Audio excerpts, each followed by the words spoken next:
இன்றைக்கு அசாமில் மிக முக்கியமான ஒரு நிகழ்வு என்றால் இது அவசர கால அந்த பாதை என்பது திறக்கப்பட்டிருக்கிறது.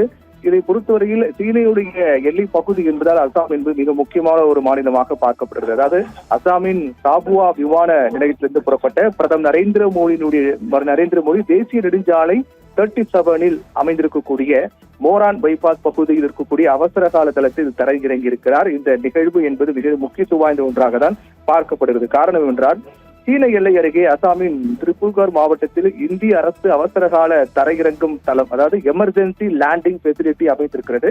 இந்த தளம் அசாமின் திரிபுர்கர் மாவட்டத்தில் இருக்கக்கூடிய தேசிய நெடுஞ்சாலை 37 மோரான் பைபாஸ் பகுதியில் அமைக்கப்பட்டிருக்கிறது. அதாவது வடகிழக்கு இந்தியாவில் அமைக்கப்பட்டிருக்கூடிய முதல் அவசர கால தரையிறங்கும் தளம் இது என்பது மிக முக்கியத்துவம் வாய்ந்த ஒன்றாக பார்க்கப்படுகிறது.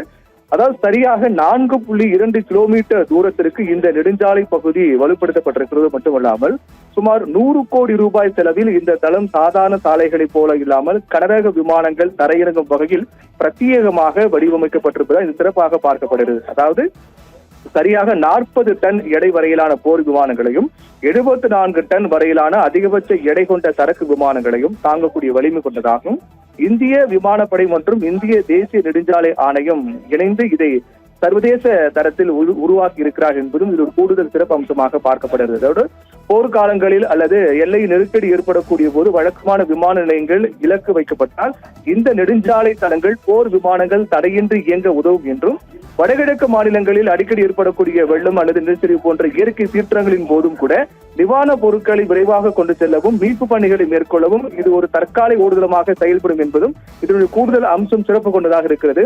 அதே போன்று அவசர தேவைகளுக்காக மருத்துவ உபகரணங்கள் அல்லது கனரக இயந்திரங்களை விரைவாக இடமாற்றம் செய்யவும் இது வசதியாக இருக்கும் என்றும், ஆனால் இது சாதாரண நேரங்களில் இது பொதுமக்களுடைய போக்குவரத்திற்கு திறக்கப்பட்டிருக்கும் எனவும் எதிர்பார்க்கப்படுகிறது. ஆனால் ஒரு விமானம் தரையிறங்க வேண்டிய அவசியம் ஏற்படும் போது நெடுஞ்சாலையின் இருபுறமும் போக்குவரத்து நிறுத்தப்பட்டும் இந்தியாவினுடைய பிற மாநிலங்களான ராஜஸ்தான், ஆந்திர பிரதேசம் மற்றும் உத்தரப்பிரதேசத்தில் இது போன்ற தளங்கள் ஏற்கனவே வெற்றிகரமாக சோதனை செய்யப்பட்டிருப்பது என்பதும் முக்கிய தகவலாக பார்க்கப்படுகிறது.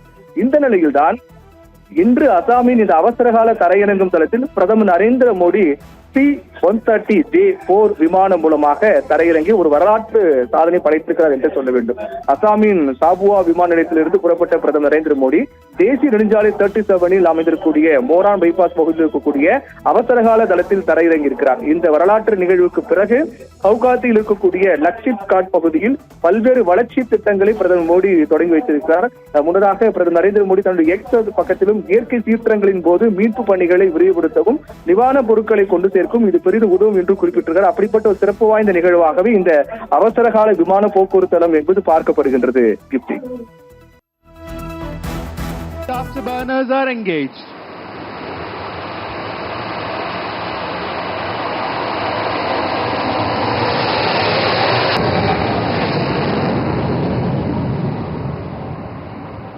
And now call sign Eklavya, piloted by SCON leader Masand.